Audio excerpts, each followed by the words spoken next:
তো আজকে আমি বানালাম ক্রিসপি পটেটো চিপস। তো প্রথমেই আমি আলুগুলো ভালো করে ছিলে নিলাম।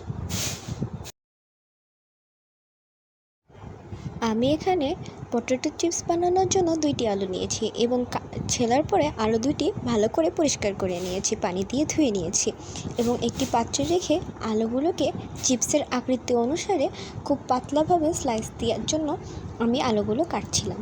খেয়াল রাখতে হবে স্লাইসগুলো যেন একেবারেই পাতলা হয়, খুব বেশি শক্ত হলে ভিতরটা সেভাবে হবে না। এজন্য এগুলো আমাদের খুবই নরমভাবে কাটতে হবে। আমারগুলো যদিও একটু বড় বড় এবং মোটা হয়েছিল, তবে চেষ্টা করতে হবে এগুলো যাতে পাতলা হয়। এই যে আমার এখানে স্লাইসগুলো সব কাটা শেষ। এবার আমি আলুগুলো সিদ্ধই বসাবো। এই যে আমি প্রথমে সিদ্ধে বসানোর জন্য আমরা আগে আলুগুলোতে অল্প একটু করে লবণ মাখিয়ে নিলাম। ভালো করে লবণগুলো মাখিয়ে নিতে হবে যাতে সেগুলো আলুগুলোর গায়ে ভালোভাবে লেগে যায়।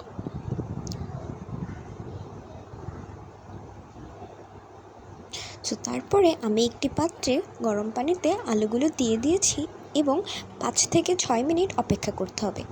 আলুগুলো এই যে ভালোভাবে সিদ্ধ হয়ে গিয়েছে, প্রত্যেকটা আলুই ঠিকঠাকভাবে সিদ্ধ হয়ে গিয়েছে। এবার আমি প্যানে দিয়ে দিলাম একটু তেল, যাতে একটু ডুবো ডুবো হয় আলুগুলো, সেইভাবে তেল দিয়ে নিলাম আমি। দেওয়ার পরে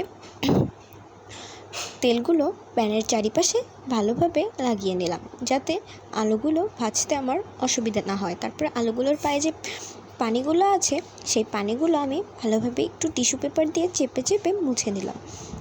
আমার এখানে কয়েকটি আলু ভেঙে গিয়েছে, মানে সিদ্ধ করার পর অতিরিক্ত নরম হওয়ার জন্য এগুলো নষ্ট হয়ে গিয়েছে, তবুও আমি সেগুলো দিয়েও বানিয়েছিলাম। তো এরপরে তেলটা গরম হয়ে যাওয়ার পরে আমি আলু স্লাইসগুলো তাতে দিয়ে দিলাম। এই যে আমার চিপসটা ভাজতে শুরু হয়েছে, একটু লাল লাল হলে এটা আমরা উঠিয়ে নিব তেল থেকে।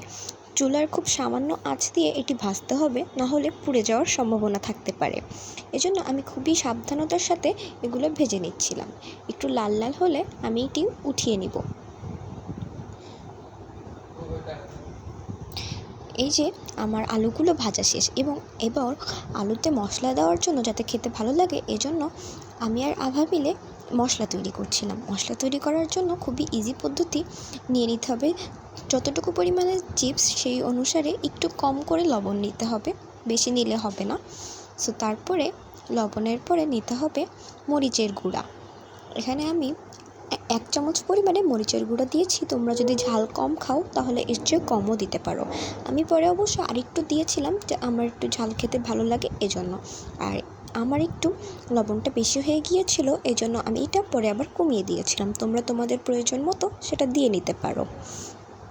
সো এই যে তারপরে আমি একটু অল্প পরিমাণে বিট লবণ অ্যাড করলাম। এটা একদম সামান্য পরিমাণে বিট লবণ আমি এতে অ্যাড করেছি, তাহলে একটু ভালো মানে একটু খেতে একটু সুস্বাদু লাগে এবং একটু স্বাদ আসে, একটু গন্ধ বের হয়। এই জন্য আমি এতে সামান্য পরিমাণে বিট লবণ অ্যাড করে নিয়েছি। সো তারপরে এগুলো খুব ভালোভাবে মিক্সিং করে নিয়েছি। মিক্সিং করে আবার একটু পরিমাণে ঝালের গুঁড়ো দিয়ে নিয়েছি।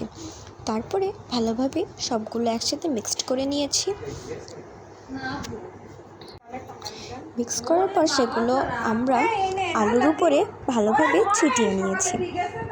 এদিকে আভা দিচ্ছিল আর এদিকে আমি একটু অল্প অল্প করে দিচ্ছিলাম আলুর উপরে মশলা। আলুর এখানে কিন্তু চিপস আমাদের তৈরি হয়ে গিয়েছে। চিপসের উপরে চিপসটাকে সুস্বাদু করার জন্য আমরা সেখানে ভালোভাবে লবণগুলো, মানে আমাদের তৈরি করা যে মশলা, সেটা আমরা ছিটিয়ে নিচ্ছি।